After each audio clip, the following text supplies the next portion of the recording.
ஒரு கார்த்திகை மாத கருக்கிருட்டு.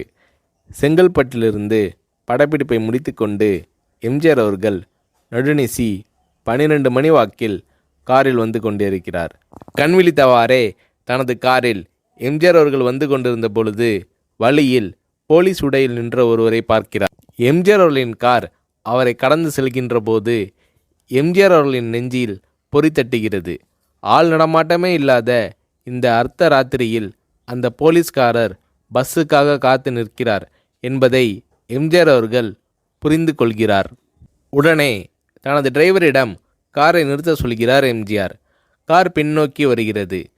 போலீஸ்காரரின் அருகில் காரை நிறுத்தி கதவை திறந்து ஏறுங்கள், எங்கே போக வேண்டும் என்கிறார் எம்ஜிஆர். பரவாயில்லை, நான் பஸ்ஸிலே வந்து விடுகிறேன் என்கிறார் அந்த போலீஸ்காரர். நேரமாகிவிட்டது, இனி இந்த ரூட்டில் பஸ் கிடையாது, ஏறிக்கொள்ளுங்கள் என்று எம்ஜிஆர் அவர்கள் வலுக்கட்டாயம் செய்ய போலீஸ்காரர் வேண்டா வெறுப்பாக ஏறுகிறார். காரின் உள்ளே லைட் போட்டு சாப்பிட்டீங்களா என்று கேட்டுக்கொண்டே தனது சீட்டுக்கு பின்னால் இருந்த பிஸ்கெட் பழங்களை எடுத்து கொடுக்கிறார் எம்ஜிஆர். இப்படி ஓசியில் பயணம் செய்வதே எனக்கு உடன்பாடில்லை. இன்னும் நீங்கள் உண்ண சொல்லி வேறு என்னை இழிவுபடுத்தாதீர்கள் என்று போலீஸ்காரர் மறுக்கிறார். எம்ஜிஆர் அவர்கள் பூரிக்கிறார். இருப்பவனிலிருந்து இல்லாதவன் வரை படித்து பதவியில் இருக்கும் எத்தனையோ பேர் எனக்கு அது வேண்டும் இது வேண்டும் என்று எம்ஜிஆர் அவர்களிடம் வேண்டியதை பெற்று செல்கிறார்கள். ஆனால் சாதாரண பொறுப்பில் இருக்கும் இந்த போலீஸ்காரரின் நேர்மை எம்ஜிஆர் அவர்களை மெய்சிலிர்க்க வைத்துவிட்டது. எம்ஜிஆர் அவர்களின் கார் கத தூரத்தில் வந்து கொண்டிருந்தாலும் காரின் நிறத்தையும் ஒளியையும் மனம் கமலும் ஓடிக்கான் வாசனையையும் வைத்து இது எம்ஜிஆர் அவர்களின் கார் என்றும் கார் சென்ற தடத்தை தொட்டு வணங்குகின்ற அளவுக்கு புகழுடன் திகழ்ந்த நேரம் அது. அரை மணி நேரம் கார் சென்று கொண்டிருக்கிறது. ஆனால் அதுவரை எம்ஜிஆர் அவர்களை பற்றி பெரிதாக போற்றி புகழ்ந்து பேசாமல் அந்த போலீஸ்காரர் வந்ததே புரட்சித் தலைவர் எம்ஜிஆர் அவர்களுக்கு அந்த போலீஸ்காரர் மீது மரியாதையை கூடுதலாக்கியது. நான் தான் எம்ஜிஆர் என்கிறார் எம்ஜிஆர். கேள்விப்பட்டிருக்கிறேன் என்கிறார் அந்த போலீஸ்காரர். பொன்மனச்செம்மல் எம்ஜிஆர் அவர்களின் முகத்தில் கோபம் இல்லை, பதிலுக்கு பொன்முறுவல் மலர்கிறது. என் படங்களை பார்த்து இருக்கிறீர்களா என்று கேட்கிறார் எம்ஜிஆர். நான் சினிமாவே பார்ப்பதில்லை என்கிறார் அந்த போலீஸ்காரர். புரட்சித் தலைவர் எம்ஜிஆர் அவர்கள் இன்னும் பிரமிக்கிறார். இப்போது கார் சத்தத்தை தவிர ஒரே நிசப்தம். போலீஸ்காரர் தனது வீட்டிற்கு 1/2 கிலோமீட்டர் தூரத்திற்கு முன்பே காரை நிறுத்த சொல்லி இங்கேயே இறங்கிக் கொள்கிறேன் என்கிறார்.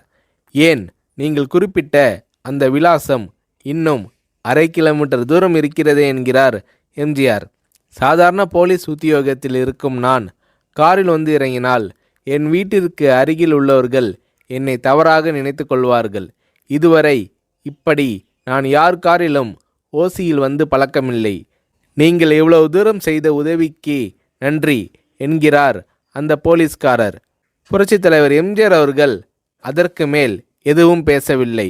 அவர் எந்த போலீஸ் ஸ்டேஷனில் பணிபுரிகிறார் என்பதை மட்டும் கேட்டு தெரிந்து கொண்டு கிளம்புகிறார். அடுத்த நாள் செங்கல்பட்டு போலீஸ் ஸ்டேஷனுக்கு ஃபோன் செய்து நான் எம்ஜிஆர் பேசுகிறேன் என்கிறார் எம்ஜிஆர். ஃபோனை எடுத்த டிஎஸ்பி உதறலோடும் உற்சாகத்தோடும் தலைவரே வணக்கம் என்கிறார்.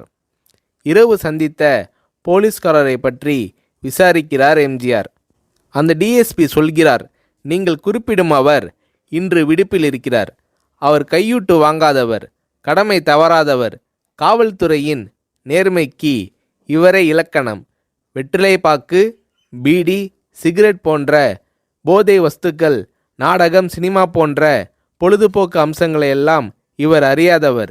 கல்யாண வயதில் உள்ள 3 பெண்களையும் கரை சேர்க்க முடியாமல் கஷ்டத்தில் இருக்கிறார் என்கின்ற விபரம் டிஎஸ்பியால் எம்ஜிஆர் அவர்களுக்கு சொல்லப்படுகிறது. அவரை நாளை என் தோட்டத்திற்கு வர சொல்லுங்கள் என்கிறார் எம்ஜிஆர். கேட்டுக்கொண்ட டிஎஸ்பி உங்களோடு ஃபோனில் ஆளுக்கு ஒரு வார்த்தை பேச இன்ஸ்பெக்டர், சப் இன்ஸ்பெக்டர் உட்பட எல்லோரும் ஆசைப்படுகிறார்கள். ஃபோனை அவர்களிடம் கொடுக்கலாமா என்கிறார். எம்ஜிஆர் அவர்கள் கொடுங்கள் என்கிறார். பேசுகிறார். அந்த போலீஸ் ஸ்டேஷனே புண்ணியம் பெற்றதாக மகிழ்ச்சி அடைகிறார்கள் அந்த போலீஸ்காரர்கள். மறுநாள் அந்த போலீஸ்காரர் ராமவரம் தோட்டத்திற்கு அழைத்து வரப்படுகிறார். அவரிடம் பேப்பரில் மடித்த பெரிய பணக்கட்டை கொடுத்து, இதை வைத்து உங்கள் பெண்களின் கல்யாணத்தை நடத்துங்கள் என்கிறார் எம்ஜிஆர். போலீஸ்காரர் மறுக்கிறார். நான் ஏதாவது உங்களிடம் காரியமாற்ற சொல்லி அதற்காக கொடுத்தால் அது தவறு. என்னால் ஆக வேண்டியது உங்களுக்கும், உங்களால் ஆக வேண்டியது எனக்கும் எதுவும் இல்லை.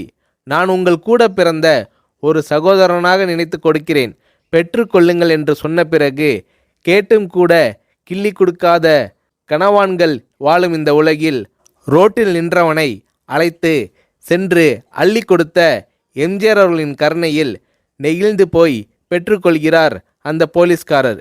பிறகு ஒரு தேதியில் புரட்சித் தலைவர் எம்ஜிஆர் அவர்களே சென்று அந்த போலீஸ்காரரின் 3 பெண்களின் திருமணத்தையும் நடத்தி வைத்து வாழ்த்தி இருக்கிறார்.